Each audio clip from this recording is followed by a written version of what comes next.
అండి పచ్చిమిర్చి బజ్జీ వేసుకున్నాము. ఇదిగోండి పచ్చిమిర్చి శుభ్రంగా కడిగేసి పక్కన పెట్టుకున్నాను. ఇదిగోండి 3/4 కప్పు శనగపిండి, 1 స్పూను బియ్యం పిండి, క్రిస్పీగా ఉండటం కోసం బియ్యం పిండి వేసుకోవాలి. 1 స్పూను వామ్ వేసుకుందాం. పచ్చిమిర్చి బజ్జీ కదా, కారం అవి ఏం అవసరం లేదు, వామ్ వేసుకున్నాం కాబట్టి సరిపోతుంది. ఇప్పుడు 1/4 స్పూను సాల్ట్ వేసుకుందాం. ఇదిగోండి 1/4 స్పూను సాల్ట్. ఇప్పుడు కొంచెం వాటర్ వేసుకొని కలుపుకుందాం.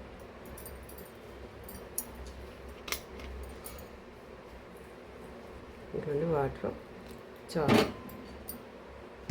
చిటికెడు సోడా వేసుకుంటున్నాను. కొంచెం పసుపు, చిటికెడు పసుపు వేయించుకొని కొంచెం సరిపోతుంది. వేసి కలుపుకుందాం. ఇప్పుడు బజ్జీలు వేపుకుంటాకి ఆయిల్ వేసుకుందాం.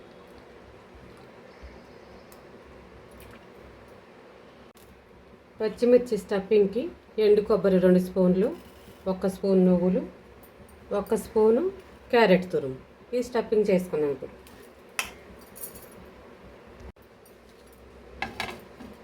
ఇవ్వండి ఇలా చీరేసి మనం గింజలు తీసేసి స్టఫింగ్ పెట్టుకుందాం. ఇవ్వండి అలాగని ఈ గింజలు తీసేసుకోవాలి. ఈ గింజలు తీసేసి ఈ ప్లేస్లో మనం స్టఫింగ్ పెట్టుకుందాం. ఇదిగోండి స్టఫింగ్ ఇలా పెట్టుకోవాలి. గింజలు తీసేసి ఇలా పెట్టుకుందాం.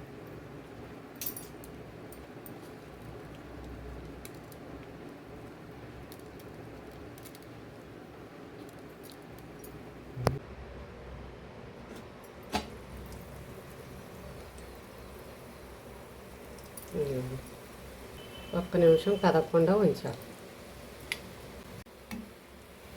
ఎంత మంచిగా ఉన్నాయో ఇలా కలుపుకోవాలి. పిండి వాటర్ పడుతుంది. 1 స్పూను మనం